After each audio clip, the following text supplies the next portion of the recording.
Powerful vocals from a powerful lady. Madison Square Garden, by the way, is rolling out the red carpet for music's biggest stars tomorrow night as the Grammy Awards return to New York City for the first time in 15 years. So who are the favorites this year? Multi-platinum recording artist Vassy, that's the voice you were just listening to, who's walked that red carpet herself, is here with her predictions of what's going to unfold tomorrow. Good of you to join us today. Thank you for having me. In full disclosure, I should say we're friends, but I wanted to ask you, who's your selection for Record of the Year? Because we've got, I'm going to use my cheat sheet here, Redbone, we've got Justin Bieber, The Story of O.J., which of course is Jay-Z, Humble, which is Kendrick Lamar, and of course 24K Magic by Bruno Mars. So very competitive list. Who's going to win that? Well, it is a very competitive list, and that's a hard prediction. I think, you know, that they're all very big records, and they did extremely well. I can't say who I voted for, but I don't know. A lot of people, I mean, Despacito was a big record. You know, people are talking about that one. Despacito, of course, being by Justin Bieber. Yeah, Justin Bieber, and it went across all kinds of platforms. All over. Yeah, it crossed over. It was a huge record. So you never know, but I wouldn't be surprised if they got it. Now, you mentioned you couldn't say who you voted for, and that's because you're on the governor of the Grammys Advocacy Board. Tell me about that and the responsibilities you have to the other musicians, your colleagues, in terms of voting for them. Yeah, so I'm a governor on one of the chapters, and I'm part of the advocacy committee, and I serve for the Recording Academy. And as an artist and being part of the community, I have very passionate you know, interest to support our rights, music rights, and how we get paid and compensated, and how our music gets you know, used around the country. Which is very important given today's social media platforms and a lot of music getting stolen. All right, album of the year. Up from album of the year is "Awaken My Love," which is Childish Gambino. 444, of course, Jay-Z.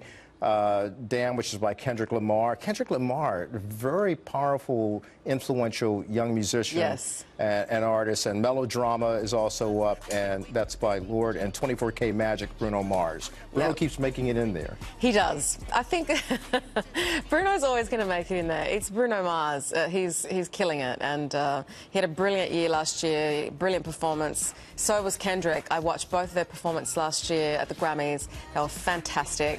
I think they're going to blow us away again this year. I can't say who's going to get that one. That's going to be a tough one. You're being very careful here.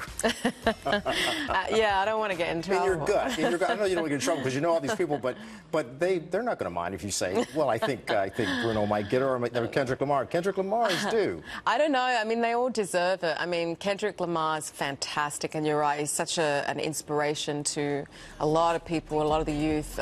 You know, his message is powerful. Bruno Mars, you know, I mean, who doesn't love Bruno? So. What about the Me Too movement? Because I understand that some of the artists will be wearing white roses to acknowledge that. What will you wear? I have a black gown on, so I'm representing as well. As a woman, it's my duty. I think it's an interesting time for us. There's a real shift. It's a movement.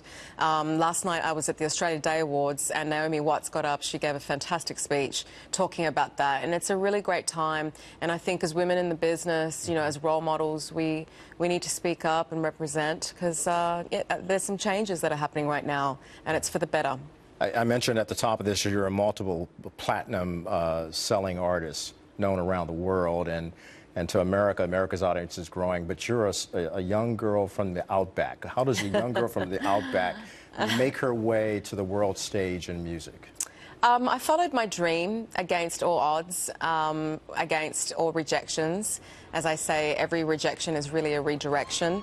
And I pursued my dream. I believed in myself, and I put in the work. And I think if you put in the work, you can make it happen. I mean, I love this country. America's been good to me, and I love America, and it's become my home now. And I think this is the land of the dreams. This is where you come to, you know, manifest that little thing, that little voice that you heard in your head when you were 7 or 8, or maybe you got kicked out of school choir and you were told that you don't have what it takes. Just saying. And then many years later, you know, you're... That's powerful. That's really good to hear from an Australian who now lives in America and calls America her home and saying America is still the land of dreams. Thank you. It is indeed. A lot indeed, of people need to hear that. Yeah. Vassy's going to be at the 60th Grammy Awards tomorrow, right here in New York City. Make sure you check out Vassy's music. Thanks. Thank you. Thanks for having me. Melissa? Very cool.